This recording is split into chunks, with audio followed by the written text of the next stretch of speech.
Pacers Nation. You are listening to the Pacers Post Up, brought to you by the brothers of basketball, Brad and Ryan, a part of the Believe Sports Network, presented by FanDuel. Pacers fans, let's get into it. All right, Pacers fans, we are back for yet another episode of the Pacers Post Up. Ryan is back in the fold from the annual night golf trip. I had to miss it this year with the arrival of baby Ellie. Understandable, but dad, brothers get to go out, play some golf. Shout out to our youngest brother, Grayson, a career round 1 under par 71. Was it the Nicholas? Yep. Nicholas course down in Orlando. So always a lot of fun, but good to have Ryan back, and certainly plenty, Ryan, to talk about over the last week or so. We round out Summer League, our 5th and final game there last Saturday, and then just a trickle in of some roster moves. None that are monumental, right? I think we've kind of seen from this front office that the big chips, if you want to call them that, the Kelly Oubre Jr., even the Larry Nance Jr., those things have already been pushed in. Zubac's obviously the biggest transaction, which happened middle of last year. But now we're starting to get into some interesting things at the fringes. We've talked about Quentin Jackson's contract coming fully guaranteed. Now we're starting to see some two-way deals get solidified. And then there is still a two-way contract up for grabs. We know one person who it's not going to be, and we're going to get to that here on the show. Some stuff around the league, too. I do want to tease a little bit of the Lou Dort conversation, not just because I think he's one of the dirtiest players in the league, and there's some history here with these, the Thunder and the Pacers, but he goes to an Eastern Conference opponent. The price tag is interesting. It brings up some conversations around second apron and what does that mean for the league going forward.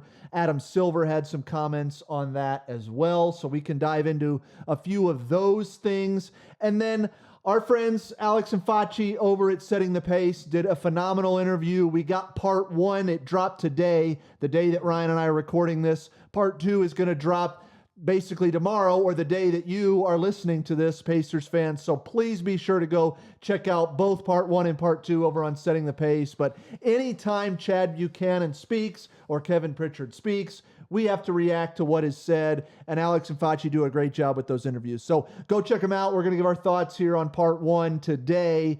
But Ryan, you're back. We always do this. Where do you want to start? Let's start with the solidification, as you mentioned, of two-way spots. And one we pretty much know, it was the first one really signed in the offseason and was kind of a surprise to all fans, and that was getting Kobe Brown back on a two-way. And the reason I say it was a surprise wasn't because of the talent, wasn't because of the fit with the Indiana Pacers. It was that, transparently, I thought he probably had earned a standard deal somewhere. Yeah. And so it was a good move by the Pacers, finding a way to keep him in-house, and he will be somebody that, as a two-way, will be able to play and get minutes with this roster when injuries and things come up and could potentially earn a standard spot. But the big news is Jalen. I know you got big news. Go. What does that say about our organization? Yeah. That a guy, and I think I just want to interject, and I hate cutting you off because I do want to talk Slawson, but for a guy in Kobe Brown that I agree, former first-round pick, really didn't have a lot in terms of finding his way in L.A. He comes here and shoots the lights out, and that was really one of the big question marks. Obviously, he's a versatile guy, not an athletic specimen by any means, but does a little bit of everything. I'm with you. There's no way you can't tell me he's not worth the 14th or 15th spot, but for him to stay tells me coaching staff, culture, development, things that really go, I don't want to say underappreciated, but oftentimes missed in the drama and theatrics of what the NBA is as an entertainment spectacle. I think it says a lot about who the Pacers are, and that's why I wanted to cut you off. Jalen Slawson is the story, though. Jalen Slawson, who looked like the best player in our summer league team pretty much every game, if not every game. And that's not an impressive or a non-impressive feat amongst that talent.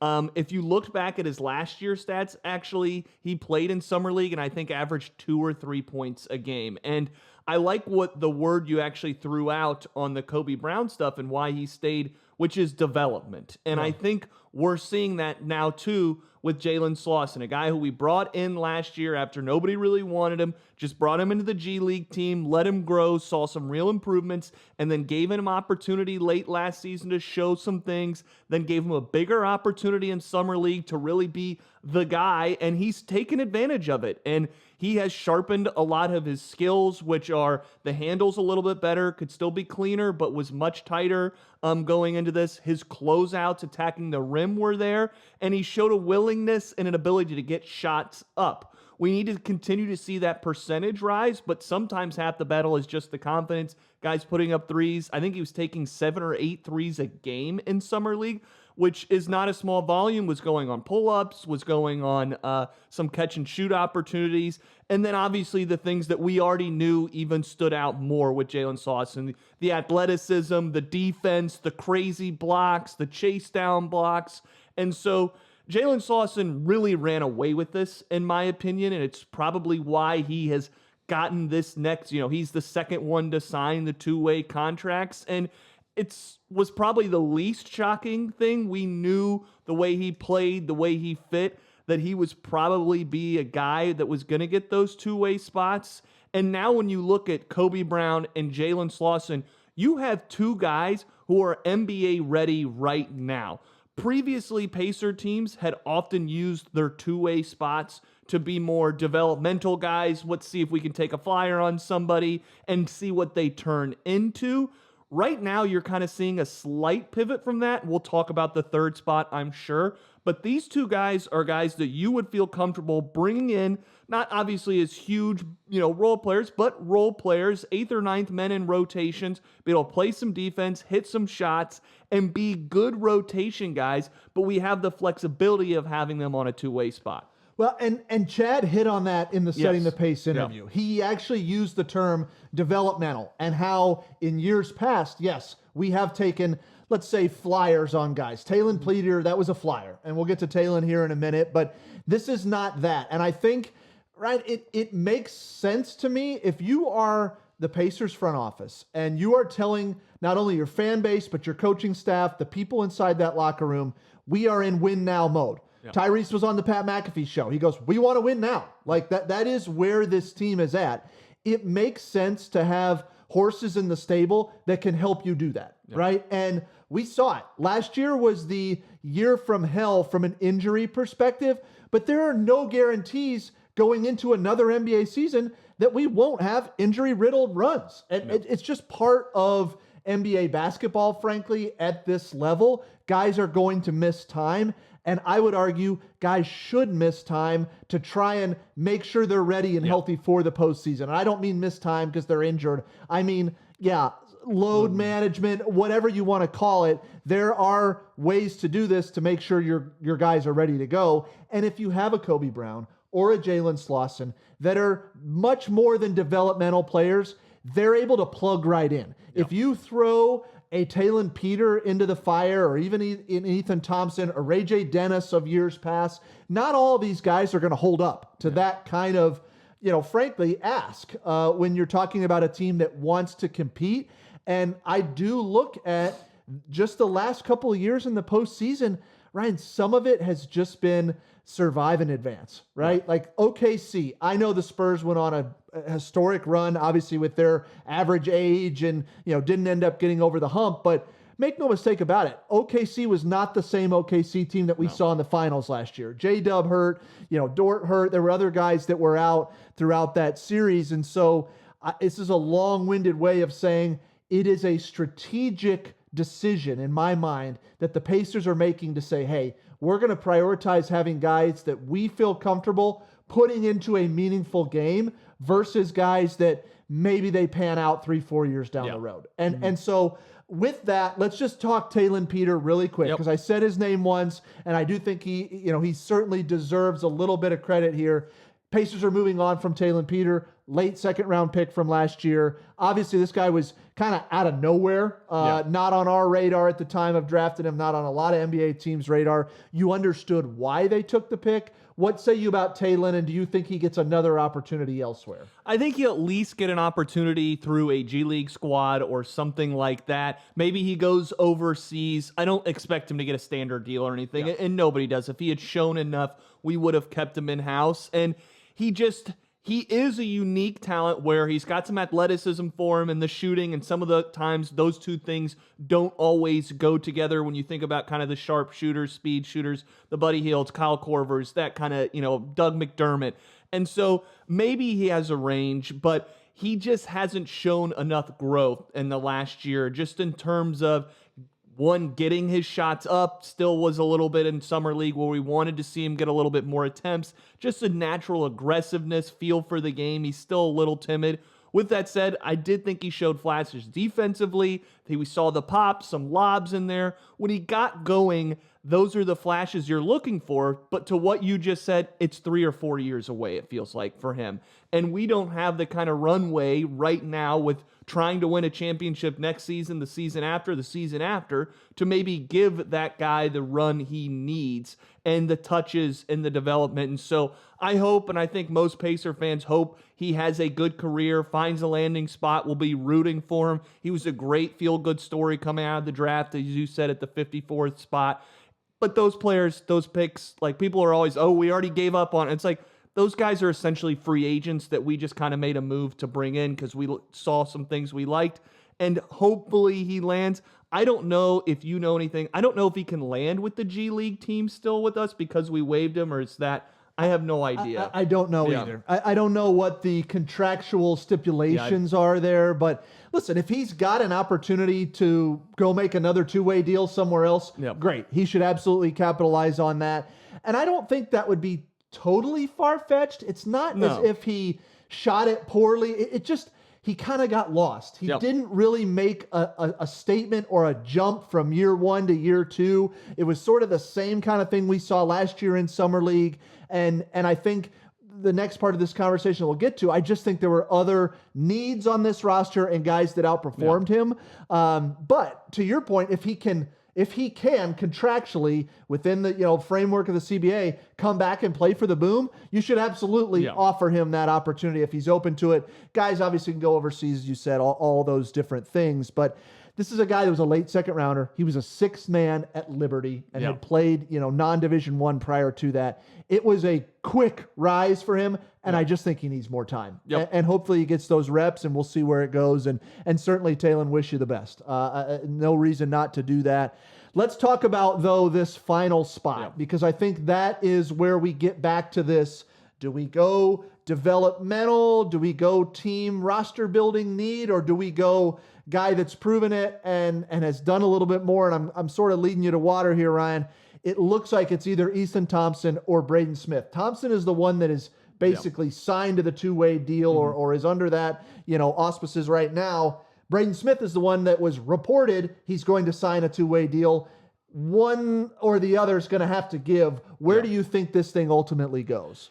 Let's outline one other scenario, and I'll explain why I don't actually think it's going to happen, but it is worth mentioning, is there's a way to keep them both right now under the roster. And that scenario would be actually Ethan Thompson gets the final two-way spot, and then Braden Smith would get a standard deal. And because he's got 0 to 1 year experience, it actually still keeps us under the apron. Anybody with 2 or 3 more, the veteran minimum, obviously takes us over that. And so why I bring that up is there is a way, if you're a fan of both, for this organization to find a way, but that removes some of the flexibility of having that 14th or the 15th roster spot open. So because of the way the reporting has gone, and you alluded, it was initially announced, basically the first person we knew getting a two-way for next season was going to be Braden Smith. And although Braden had some up and downs in Summer League, I would be pretty surprised based on what we've seen out of this organization for them to back out of that thought and for Braden to lose his spot completely and basically enter complete free agency.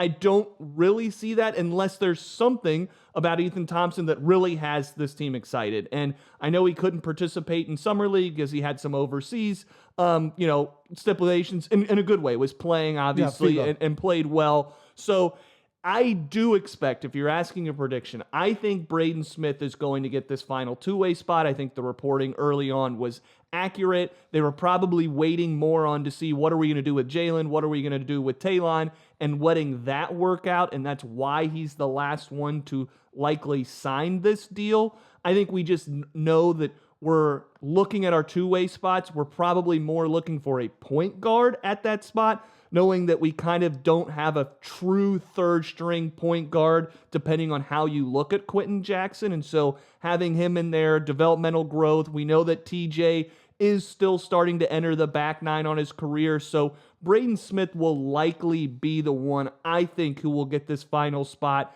meaning that Ethan Thompson probably doesn't find his way on the Pacers, and we actually leave the flexibility of that 15th roster spot because it makes trades at the deadline easier. And then I'll shout out Tony East on Locked On Pacers. He also pointed out something that I didn't know as of today, this morning when I was listening, that come 10 days or I think 2 weeks into the season, we could actually then sign a vet minimum deal because of how it's prorated and the deal works out. So keeping that spot open gives you flexibility to bring in a lot of different players depending on, and knock on wood obviously, but injuries and things that happen, that I don't know if Ethan Thompson's skills as kind of a two guard, because he kind of fits that mold of Quentin Jackson where he's not quite a one, but he's kind of the size of a one guard. I just don't know if that redundancy is as needed as what Braden does as playmaking, what we have in Q, and then remaining flexible going into the season, whether it's getting a new player, trade deadline, that kind of thing. I think the last point you made is exactly where I kind of want to pick up the rope, because you mentioned Q, but it's also Ben Shepherd. You've also got Johnny Furphy, and I understand I'm kind of throwing in the wings pile, but it's like by the time you start going down Nembhard, Nesmith can play 2 or 3 as Ethan Thompson can. You bring in Kelly Oubre Jr., can kind of play 2 to 4. You've got Jarris, you've got Furphy, Shepherd, Q. There is just positional redundancy. And Thompson doesn't give you that lead ball handler, lead playmaker, the things that we really drafted Braden Smith to be. I listen, if I'm going to give Braden Smith a grade coming out of Summer League, it's probably a C+, B-.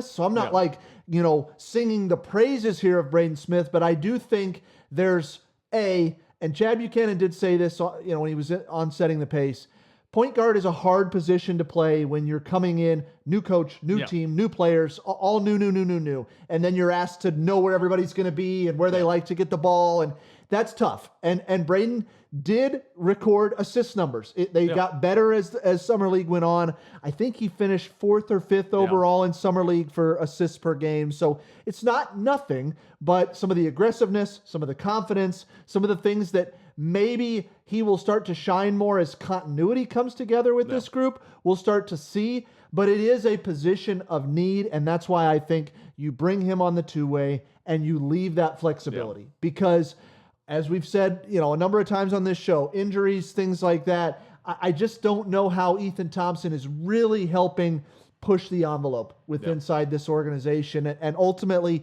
when you are in a championship, I'm going to say championship or bust kind of 2-year window, you've got to make those tough calls. And it's nothing against Ethan. I think he's a good guy. Good, obviously had his moments last year, but if that's ultimately the way it goes, I think it's not going to be a surprise. The Braden Smith thing was already reported. I think we'll probably get that news in the next week or two is my guess, but we will have to see. Couple other things I want to talk about, Ryan, as we sort of move on from two-way, from Summer League. I will give one shout out as we started with Slawson. That was the big name item. Chad Buchanan said something interesting on that Setting the Pace interview.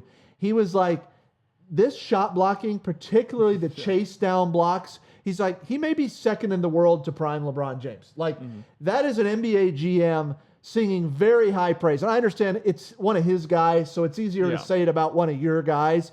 But it passes the eye test. I mean, the Giannis one last year, this is something that Ryan and I have said it all along. You can't teach an NBA athleticism, right? There's just no way to do that. So that's kind of the last bow I'll put on that. I do want to move to some stuff around the league, particularly the Lou Dort trade, because there's a couple of things at play here. Lou Dort gets moved, basically for 3 second-round picks. Sounds like Sam Presti and the Thunder's front office were trying to get a first-round pick. Market wasn't there, so they get 3 seconds. This is an entirely financial move. Yeah. They do not want to move off him because they don't like Lou Dort. This is about the fact that they've got J-Dub, Chet, SGA, all on max contracts, and they're trying to fill out the roster under the second apron. So that's kind of point one. Point two is he goes to the East. The Hawks are building a bevy of wings inside their organization. They also acquire Ryan Nembhard, who we've talked about more recently as somebody we passed on last year. So the Hawks bring in Nembhard from Dallas in this deal. And the former first overall pick in 2024, Zaccharie Risacher, who just his value couldn't be lower, and was a guy that I heard a lot of Pacers fans earlier in the offseason saying, hey, look at what we've done with Obi. Look at what we've done with Aaron Nesmith. Like, bring him in. Maybe there's a chance. I know I've thrown a lot at you, but I thought this trade touched on a lot of different things. What do you make of all the dynamics here in this Dort trade? Yeah, I like what you said on the Hawks. They've got wings, they've got size. They're kind of leaning into the defensive aspect now more after moving off of Trae Young and trying to play with that kind of mentality. And look, as much as Dort is Dort, he can play some really good defense. Now, some of it's very illegal, and some of it might be trying to hurt other players on the other team. No might about it. Yeah, but that move shakes things up, and they were in the playoffs last year, and this helps bolster that a little bit more. If you're talking about, maybe they get CJ back, now you add Dort in there, maybe Jalen Johnson takes another leap, they've got some size. I still don't think they're, a second round team. They're kind of a scrappy first round team. And we'll have to watch what they do because they're a team that will be aggressive. And I wonder if another star becomes available. Do they start, hounding for it? Is that like a Duren team? Things like that start come available. I don't think they're a Duren team now, but the kind of situation that appears itself, like the Kessler happened this year, where they start making moves as they've kind of retained some draft capital now through some trades they've made. And I think that's a good move. The Thunder, that was just we have to do this. I think they actually kind of had an interesting decision this offseason where, based on the 3 max deals they've had, they had Hartenstein and Dort kind of in that 17 to, I think Hartenstein's a little bit higher at like mid-20s. And they decided to go Hartenstein, which I think is more of a judgment that they don't fully trust Chet at the 5. And so how could you? It was after it was bad, tough performance in the Western Conference Finals there against Wemby, but it's Wemby. So although he should be the perfect guy to go against Wemby and was clearly outmatched in that opponent. So I think that's interesting. Risacher, I will say, if you're a Mavericks fan, why not? Take the risk. You've got Cooper Flag. You're kind of rebuilding. The West is way too good for you to do any side of, win now move. There's 10 teams in the West that are all trying to talk themselves into it right now. You are not one of them. Rely on the assets. Rely on some growth from Cooper Flag. See if you hit on Risacher. And the Hawks, clearly Quinn Snyder did not like him, didn't want to play him. He was out of the rotation for most of the year last year. I think they basically came out and said they didn't see a spot for him in this year, so they get Dort and try to send him to a place that he'll get some more minutes. I say all that. I still don't think he's even going to probably turn into a true starter, and it just hasn't shown enough. And if a team is willing to give up a first-round pick this early, it rarely becomes something crazy later on. I've got a weird Risacher story, and I may be off base, so I don't want to go too far down a rabbit hole here, but a guy that used to be in the Pacers front office, Pete Dinwiddie. I don't know if you remember Dinwiddie years ago. I believe he is still with Atlanta. I think he was a part of the, kind of cohort that drafted Risacher. And I remember him being in town for a Pacers-Hawks game maybe a year ago or 2 years ago. I don't know if it was rookie year or second year, whatever. And I was watching him watch Risacher. Okay. And you could just tell it was like, come on, man. Come on. It was probably one of his guys, right? Yeah. When we've got investment, it's not just, hey, we invested the draft pick. It's, I put myself on the line for this guy. It just hasn't been there for him. Yeah. But to your point, go to Dallas, young team, play alongside Flag. If he can find a shot, you can kind of figure some of the rest of it out. And frankly, some of it might just be opportunity. You mentioned Quinn Snyder really didn't want to play him. That was kind of obvious. And so who knows? We'll see what he does in Dallas under, what is it? Is Dusty May the coach in Dallas? That is still wild to me. But good for them. Good for him on getting a second opportunity. We'll see where that all goes. He's really one of the only first overall picks in the last 5 or 6 years that has just been a complete flop early in the career. It was a bad draft, though. It's not like they really swung. I mean, Alex Sarr went 2. I forget who went 3, but it's not been a standout class. That was a rough year to get a top pick. There's no doubt about it. I think Sarr will be okay, but we'll see if he's if his minutes are gobbled up by AD and Ayton, which. That alone wild is team. Just the Wizards are wild, incredible, and I know they've got playoff aspirations and all that. I can't wait to see how that house of cards comes crumbling down. But let's talk about a couple other things to wrap this up, because from the time that we saw Tyrese on the Mind the Game podcast out in New York, Fanatics Fest, all that. We get the laughy face emoji comment from LeBron. Chad Buchanan put the final nail in that coffin, today on Setting the Pace. He's not coming here, okay? So let's be done with that. But Tyrese then went on to do a number of other things. We got a WWE appearance. We got a Pat McAfee show appearance, and always little sound bites and nuggets. Just want to get your thoughts on what we saw from Tyrese, Mind the Game, WWE, and then McAfee here early this week. I loved the approach in the WWE, basically calling to Jalen Brunson, giving him his congratulations on the win, but saying you haven't beat me yet. Yeah. And that's the truth, and I think every Pacer fan wants another crack to show that last year was the perfect year, or the only year the Knicks could win the championship, because we are the superior team, have been for 2 years, and will likely prove it again. I thought that soundbite was really funny. Likely about it. I liked him on Pat McAfee talking about his health. Seems like the shingles is mostly behind him. Maybe it's still a little bit of irritation around the eye or in the eye itching, but hasn't had a lot of other nerve pain that's prevented him from being able to shed weight or get out there on the court and play, and largely running healthy. And I really liked how he talked about Zubats too. It was kind of a quick interaction, but they were talking about how, he's got a lot of expectations, what we did, what we traded, and how much we gave up. And Tyrese is kind of like, well, guess what, guys? The 5 through 7 picks were all guards. We don't need a guard. We needed a big. And he basically alluded exactly the argument we've given 100 times, that, the front office gave us a chance at both Zubats and a top 4 pick. We just got unlucky and did it. But Tyrese is going to be back. Zubats is going to be an animal. They made a very funny comparison that Zubats is TJ McConnell, and Tyrese was calling him out because they're not really similar players in the slightest. Don't do anything. I mean, I'm not going to say they don't do anything similar, but one is maybe 6 foot, another one's 7 foot, 260 pounds or whatever Zubats at. So Tyrese is just so good behind the mic.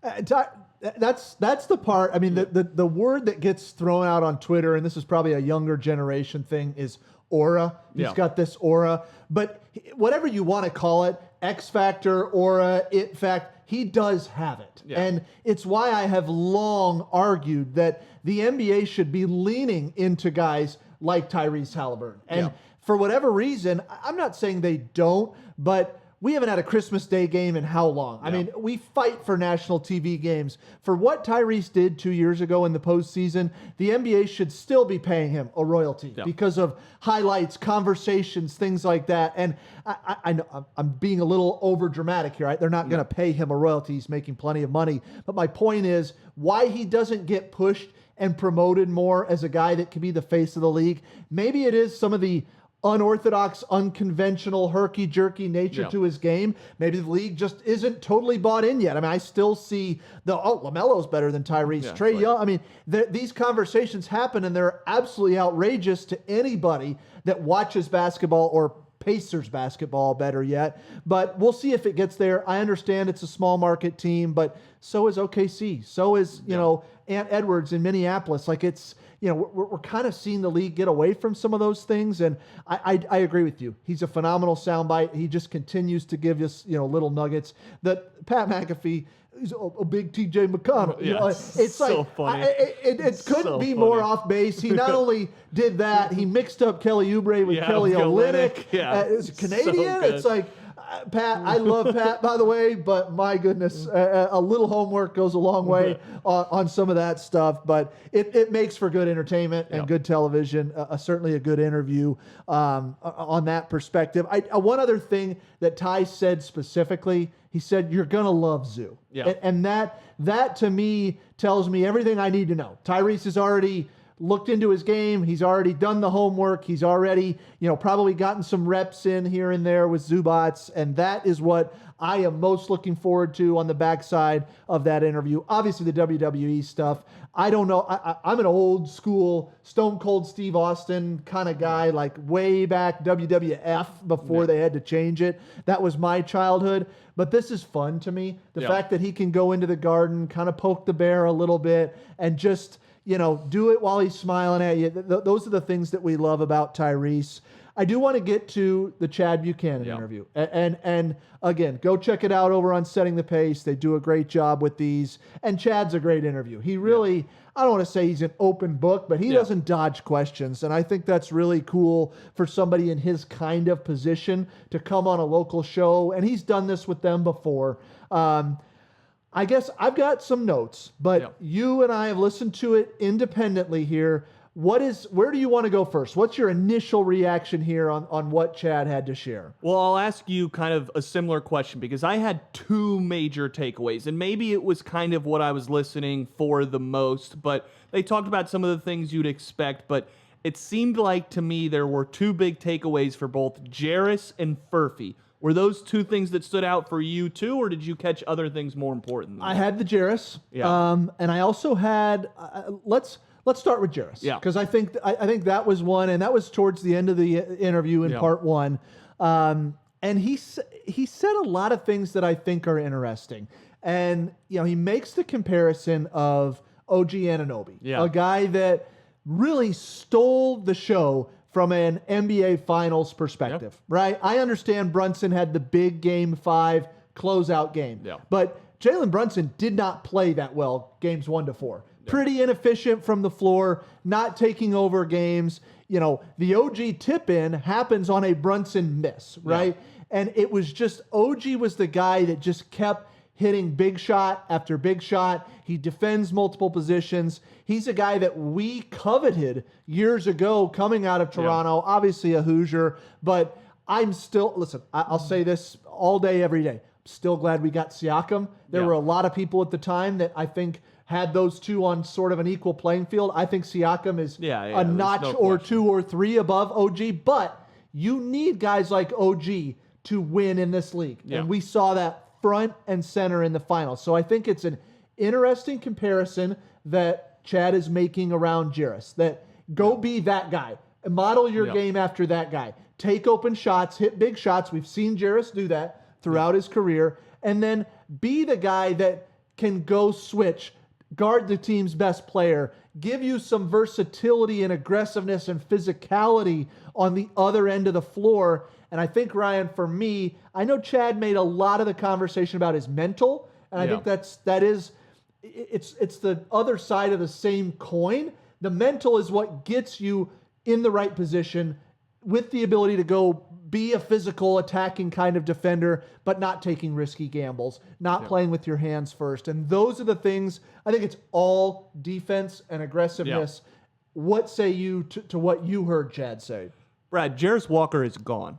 I thought Chad skirted him as best Chad can, and not skirted the questions or anything, but I think it showed a lot of lack of trust for where they are at with Jarace Walker at this point. He talked about how his role is changing, and Jarace is going to have to think about adjusting and playing in this new role, and he almost even mentioned that in a new role, he'll maybe succeed a little bit more, almost kind of alluding to some of the issues we saw on that end.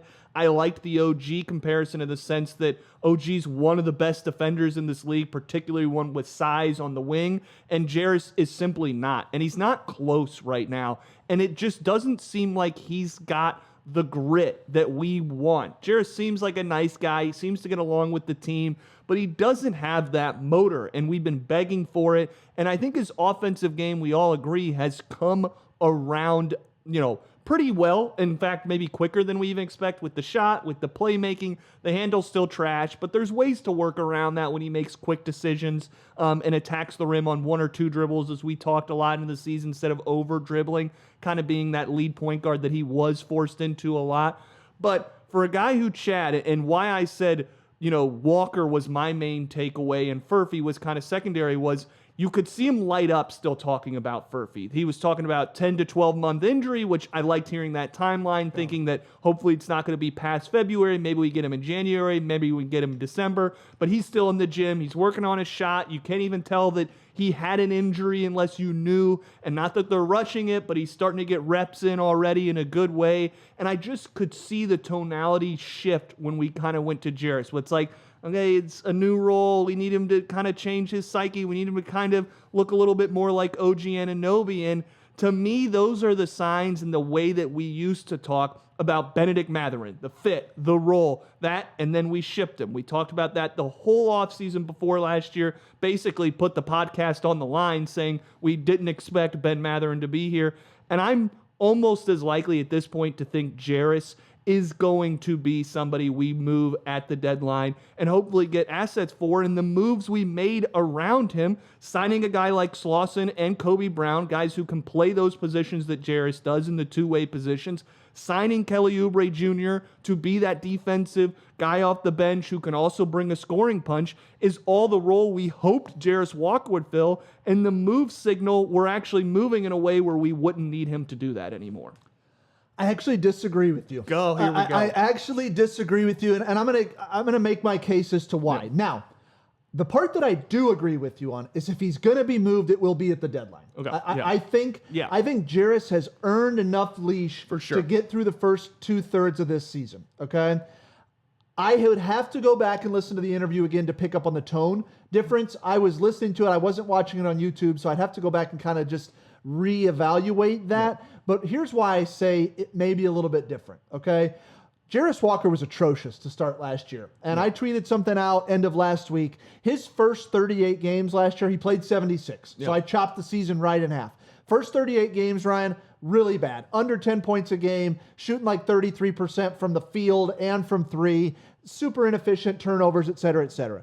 The last half of the season, almost 15 points, just over 6 rebounds, 3.5 assists, shooting 41%, like 45 overall from the field, whatever. Yeah. The offensive statistical production is good enough to me to compete with somebody like OG Anunoby. He averaged more points and shot it better from deep than Mikal Bridges. I looked it up when I went to go. Now, I get it. It's 38 games. It's not the full season. You can call it meaningless games because we're playing against, whoever, but it was a bigger role than he's going to have this year. The reason I disagree with you, it comes down to kind of one thing, and maybe I'm reading into it too much. We got footage just at the end of last week. Jarris back down in Orlando, one-on-one, working with Siakam, doing this kind of summer deep dive, and we saw it last year. Yeah. And I just don't think you're seeing the leaders in the locker room invest in a guy like that if he's ultimately going to be a throwaway. Maybe I am putting too much stake into that. Maybe Siakam just likes him. They're boys. He needs somebody to come run him through drills, and I'm totally over, estimating what it means. But Ryan, I think largely defense, I understand there are things schematically that guys don't pick up on, right? Yeah. And they aren't able, like Ben Mathurin navigating a screen. I just don't think he had the feel for it, right? Yeah. A lot of Jarris's issues to me are the motor, the try. Like defense is 50% effort. That's kind of where I'm going. And if he is able to sustain an increase on that end of the floor, the rest of it actually looks pretty good. Yep. It is OG-esque. And I understand you're asking for a guy in Jarris who probably rates out as a bottom 25th percentile defender to go be one of the best in the league like OG Anunoby. But it didn't happen for OG overnight, right? Yeah. He's many, many years into his NBA career now, and Jarris does possess the physical tools. That's if we were talking about I wish I could pull a name. If we were talking about Mike Dunleavy from years past, okay? He didn't have the physical tools to be that kind of a defender. He was a, movement shooter and had a good career for the Pacers, and that's probably way too deep of a cut. But you've invested the pick. I get it, he's on an expiring deal, but maybe you're able to get him at a cheaper number because the body of work hasn't been as good. You're probably right. If we're going to make a move, the contract alone makes him the most likely to be dealt. And so you're not wrong there. But I think that, listen, he's not looking for the kind of money that Mathurin was looking for this time last year, right? And that was a huge driver around the Mathurin move, in my opinion, was we're not going to be able to pay a top 10 center in this league and retain Benedict Mathurin, who kind of doesn't fit. Jairus is a little different, and that's why I say, I guess I'll ask you this. What if Jairus comes out and again, his role's going to be diminished because of Kelly Oubre. But let's say he comes out and has games like we saw him have against Cade Cunningham or against a guy like Jalen Johnson with the Hawks. Like, he comes in and defends his ass off and has some sort of progress starting to be put on tape. Does it change your opinion at all? Yeah, of course. And let's make one thing clear. I hope I'm wrong about this take. We are Jairus supporters. He was the big X factor going into last season. He did show areas of growth. And I'm also curious to see those who listen to Setting the Pace, if they agree with me kind of reading between the lines about the tonality and the feel of how I felt he answered other players. But I like what you're saying in the terms of he needs to go out, prove this defensive aspect. And I think Chad was very specific with choosing OG Anunoby as a comparison player because of the physicality that OG plays with. And I probably assume that behind closed doors, Chad and the player development coaches and all that are probably showing him OG Anunoby tape and saying, this is what we need, because he has the same physical build, physical tools. One thing I worry a little bit back is the foot speed. That one's a little bit harder to teach. It's been well documented, plays a little bit too much on his toes. Sometimes guys go right around him. If he can solve some of that and become this defender, my God, he's a clear fit. We need this so bad on our team. Even Kelly Oubre doesn't have, a shred on what muscle mass that Jarace Walker is bringing to the table. So if he is able to figure that side out on the ball, especially in kind of a role player move, and we can retain him at a number like 12, 16 million next year, somewhere in that range that you're paying these 7th or 8th men now. I know that sounds high, but that's really where the NBA has gone with these contracts.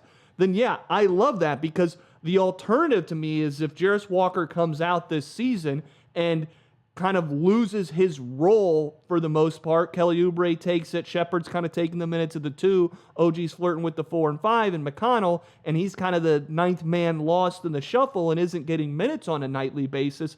His trade value is not going to be much at all, and it's likely just going to be filler with a little potential, and you're adding on other assets outside of it. So the goal, and this is the least hot take you'll ever hear on this podcast, is for Jarace Walker to be good, of course, but really for him, and I'm sure we could do a full episode and probably will before the season starts, is he needs to be a guy for the Pacers, even if they do end up trading him, to be a guy that comes in and has consistent role, consistent minutes. If we look back, halfway through the season, it's kind of one of those things where Jarace kind of plays this night, then it's kind of Shepard, then it's kind of this. That's not a win, because now he hasn't solidified a role, and if he's going to be what you said, somebody who can guard the best players defensively on the other team, and Chad even kind of brought that up, and he said Jarace to a certain extent. I believe that was his word. If Jarace can be that without to a certain extent, he is just somebody you can bring in to play in those moments. It's a huge win. I guess I'm reading in that they're not quite confident he can do that yet.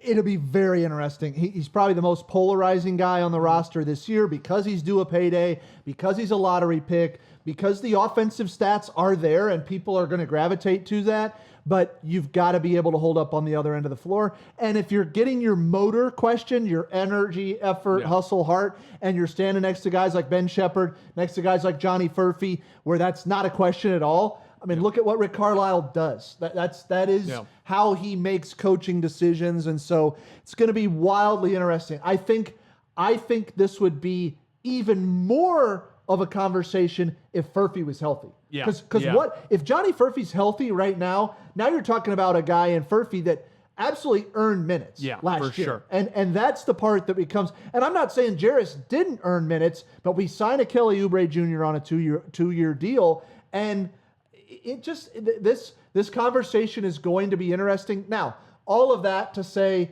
you can never have too much depth, particularly when you're talking about rookie scale deals. These things are valuable to teams that are trying to contend.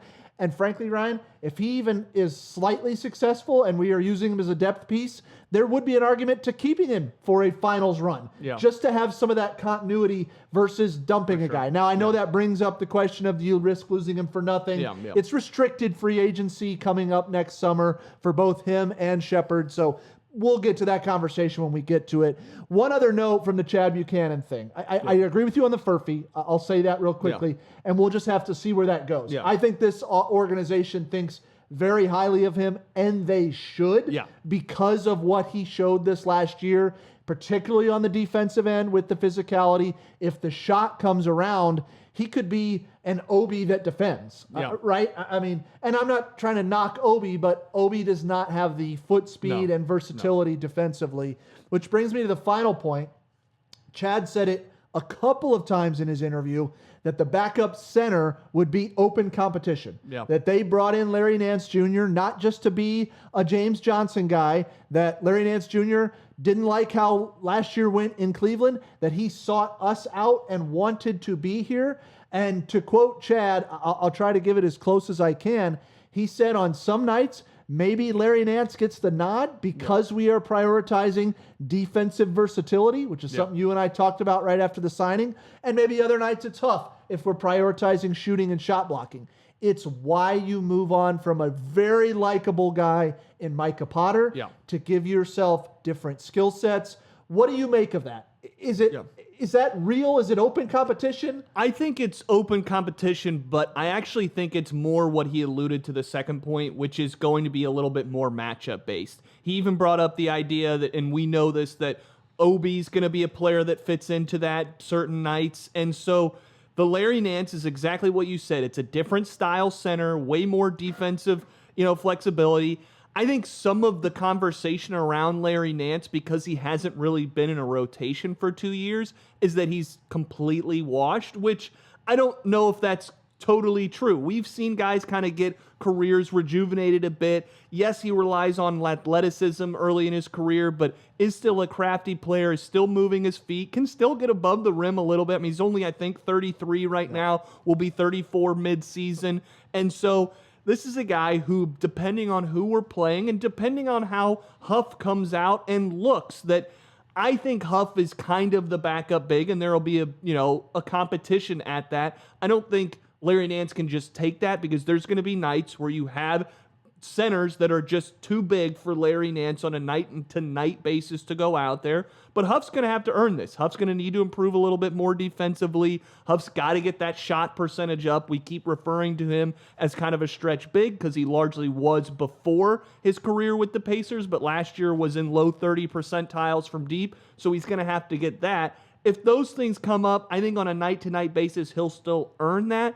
But we have stressed that all these moves we've done have basically opened up us to play big, small, quick, fast. You can put Zubats and Siakam and go big, go power, maybe even bring in the guys we're talking about, like an Oubre, a Walker, a Shepard. Those guys can play. Or let's go a lot smaller. Let's have Obi at the 5. Let's have Larry Nance there. Let's shift Kelly Oubre down to the 4. Let's use Shepard at the 3. Like, there's so many ways we can change our lineup to fit matchups, but still play our style, because both Larry Nance and Huff can play quick, can play fast, can hit shots. And so that is where we're going to have a lot of flexibility, and why our depth, and we've hit on so many guys that the rotation's going to be so fun, because you can, on a night-to-night basis, count on bringing in a guy like Shepard, a guy like Walker. If Furphy gets back to what he looked like last year, which he should, he's young and healthy, and if we can get him back in January and ramp him up, he's a guy you can trust in the rotation. And I didn't even talk about TJ, Kelly Oubre, Obi Toppin. Like, these are the guys, the solidified, 3 off the bench. And so we just have so much flexibility that we haven't quite had in years past. It was kind of like, We can go Thomas Bryant. We can go Tony Bradley. They kind of do the same things. Like, that wasn't the case with this move and bringing in Larry Nance, and why I think it's probably more of a competition than maybe Pacer fans thought early on. Ryan, it's a good thing. This is a good thing. If it's a real competition, if it's not, if it's going to be matchup driven night to night, having versatility in the lineup is always helpful. And I think it allows us, frankly, to match up better against certain teams. And that is so critical come postseason time. A lot of these series are all about matchups and adjustments. And we've seen Rick Carlisle outcoach a lot of coaches on the other sideline, whether it was Kenny Atkinson in that Cavs series. Obviously, Thibodeau a couple years in a row got him fired. And whether that was right or wrong, it worked out for the Knicks. So, yeah, I agree with everything you said. Final point here, because I got to do this. I went and looked today on FanDuel. We are sitting 12th in the overall championship odds. We are still sitting 8th in the East, and we are at 44.5 over-under on the win total. Am I crazy not to just hammer the over, or do you think because the East is so deep, regular season wins are going to be hard to come by, and the Pacers may have to win the chip from the 6th seed? No, we're winning 45 games. This team had won 47, and I think or did we get to 50? We got 50, yeah. And we're still improved. I think the one argument that, could be made against us that's a little bit like, hey, how long does it take Tyrese to get back? But Tyrese's game is so free-flowing. We've got enough depth at the guard position early in the season to help him out, that if he needs to miss a game or if he needs to be playing 25 minutes instead of 32 minutes, what have you, we can have that fill in. We're, the biggest Nembhard fans that could possibly live. We know the playmaking he can bring. Zubac is a clear upgrade. Our depth and young pieces are only going to get better. Shepherd took a leap. For his criticism I am on Walker, he took a leap last year. And we have more flexibility. I basically look at this team now, and it's like, what if we could get a couple more offensive rebounds, play a little better defense on the rim, stop some centers? Like, that is, to me, early wins. 44 is a criminally low number. Yeah, I think everything that the lines that Vegas, FanDuel is doing to the Pacers feels criminally low, particularly with some of these other teams that, you got Giannis. Well, guess what? We beat the brakes off Giannis 2 years in a row. I understand he was injured, whatever. He's always injured now. In-season tournament, whatever. I got to get off of that. But yeah, I agree with you, and I think that's something to certainly pay attention to, Pacers fans, if that line moves at all as the off-season unfolds. Ryan, anything else? I got a couple closing notes, but anything else? Let's go to the closing notes. Giveaway is still live, pinned to our Twitter profile. So we're giving away a pair of Hallie ones. We'll announce the winner on August 1st. If you have not entered, go check it out on Twitter. Follow at Pacers Post Up. Retweet, comment for a bonus entry what you're most excited about going into next season. And we also got the announcement that the charity softball, baseball outing is going to be brought back. Tyrese is hosting. We've heard names like Pat McAfee, some Colts players going to be a part of that, some Fever players. And then Tyrese said he was going to keep a couple names under wraps, but those tickets go on sale this Friday, July 24th. I'm going to try and get us some tickets. I haven't told you this, but maybe do a little giveaway on Twitter. What date is it? I don't know. August something, right? It's August something, and we'll have to take a look at it. I was trying to see if I could get my hands on a few extra tickets here in the pre-sale. If we can, we'll give some of those away. And certainly, Pacers fans, we'll be out there. If you guys are out there, let us know. We'd love to meet some of you guys, but this is a big one. This is a long episode for kind of a midweek update, but a lot to unpack, some roster moves trickling in. Obviously, great to get some sound from Tyrese, Chad. And we'll look forward to the second part of that interview over on Setting the Pace. But Pacers fans, appreciate you guys listening. As always, go Pacers.